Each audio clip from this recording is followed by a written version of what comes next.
가정에서 흔히 사용하는 제품 중 기침약, 아스피린 같은 비처방의 약품과 처방약, 배수관 클리너, 구강청결제 같은 각종 화학 제품은 어린이에겐 치명적인 위험을 가져올 수 있다. 특히 이들 제품의 내용물을 만 5세 이하의 어린이가 일정량 이상을 마시거나 흡입할 경우 심각한 위해를 입거나 사망할 수 있으므로 각별한 주의가 필요하다.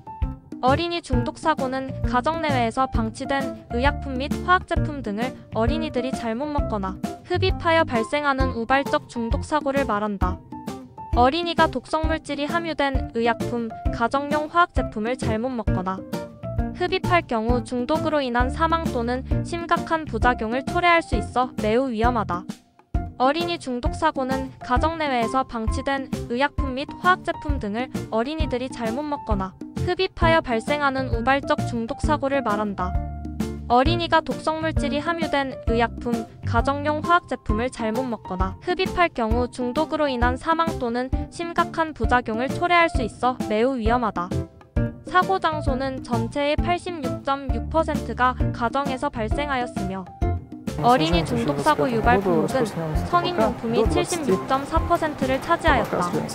또한 전체 사고의 59.1%가 어린이 손에 쉽게 닿는 곳에 보관하다가 사고가 발생한 것으로 나타났으며 사고 당시 보호자가 주변에 있을 때 사고가 발생한 경우가 전체 사고의 75.6%를 차지하여 특히 어른들의 부주의로 인한 사고가 빈번한 것으로 나타났다. 향수, 화장품, 비타민, 아스피린, 구강세척제, 술 등의 위험을 과소평가해서는 안 된다. 유아가 많은 양을 섭취했거나 눈에 뿌리게 되면 유해하므로 의사의 진단을 받아야 한다. 특히 향수가 화장품의 병은 모양이나 색이 유아의 관심을 끌므로 유아의 손이 닿지 않는 곳에 보관해야 한다. 가구, 광택제, 페인트 등은 반드시 유아들의 손이 닿거나 보이는 곳에 보관하지 않는다. 모든 독극물과 약은 별도의 상자나 잠금 장치가 있는 캐비닛에 넣어 안전한 곳에 보관하도록 한다. 이외에도 오븐과 배수구 청소제, 제초제, 등유나 알코올, 부동액, 표백제 등 위험한 가정용품의 사용과 보관에 주의를 기울여야 한다. 세제나 약품을 부엌의 싱크대 밑에 보관하지 않는다. 사람들은 사용의 편리함 때문에 싱크대 밑에 가정용 세척제를 보관하는 경우가 많은데 이곳은 유아의 손아 잘 닿고 보이는 공간 중에 하나이다.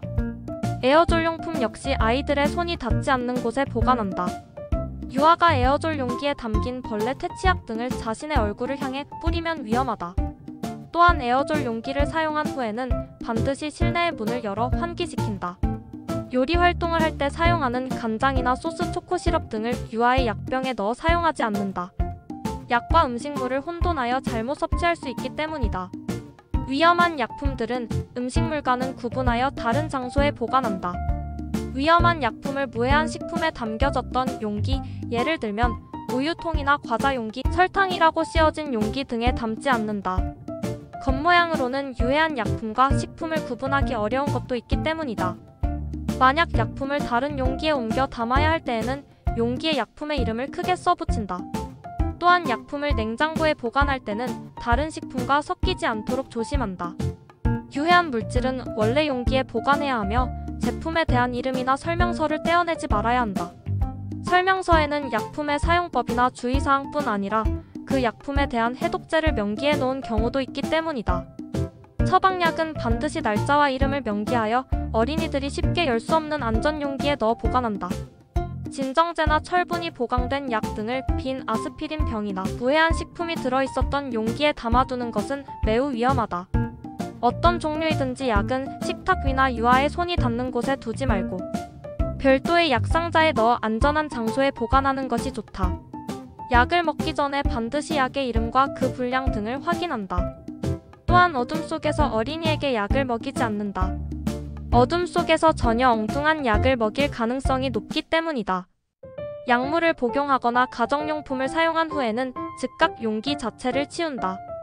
매번 쓸 때마다 용기를 꽉 닫고 어린이 안전 포장이 되어 있는 제품을 사용한다. 어린이가 보는 앞에서 약을 먹거나 약을 사탕이라고 하면서 먹이지 않는다. 아이들이 이 사탕을 찾아내어 때로는 치사량까지도 먹을 수 있다. 약은 우리가 아플 때 건강을 회복하기 위해 먹는 것임을 알려주어야 한다. 단맛으로 코팅된 유아용 아스피린이나 비타민을 과잉 복용함으로써 약물 중독을 일으키는 사고가 많이 일어난다. 유효기간이 지났거나 용도가 분명하지 않은 약은 폐기한다. 기한이 지난 약은 약효가 없거나 신체기관에 자극을 주게 된다. 예를 들어 유효기간이 지난 아스피린은 살리신산과 초산으로 가수분해되어 위의 통증을 일으킬 수도 있다. 약품을 복용하고 있는 중이라면 절대로 아이 혼자 두지 않는다. 전화를 받는다거나 현관문을 열어주기 위해 나가는 경우라 할지라도 어린이를 혼자만 남겨두지 않는다. 독극물 중독 사고가 발생한 경우에는 독극물 통제센터에 연락한다. 구토제를 상비에 두고 있으면서 독극물 통제센터에서 그 구토제를 사용할 것을 지시하는 경우에만 사용한다. 불의의 사고가 발생했을 때를 대비하여 집안에 구토제나 장을 비울 때 사용하는 사리염을 준비해둔다. 그러나 무조건 먹은 것을 토하게 해서는 안 된다. 어린이가 마신 물체에 따라 어떤 것은 토하는 것이 더 위험한 경우도 있다. 때로는 물이나 우유를 마시게 하여 독성 물질을 희석시키는 방법도 있다. 따라서 집안에 구토제를 상비하되 반드시 전문가의 지시에 따라 사용하도록 한다.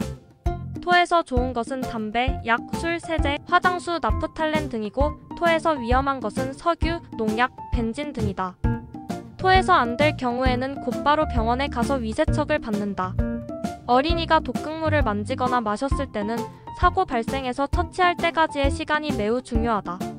따라서 이러한 사고가 발생하면 누구든지 빨리 응급환자정보센터 119로 연락할 수 있도록 모든 전화기에 관련 기관의 전화번호를 써놓는다.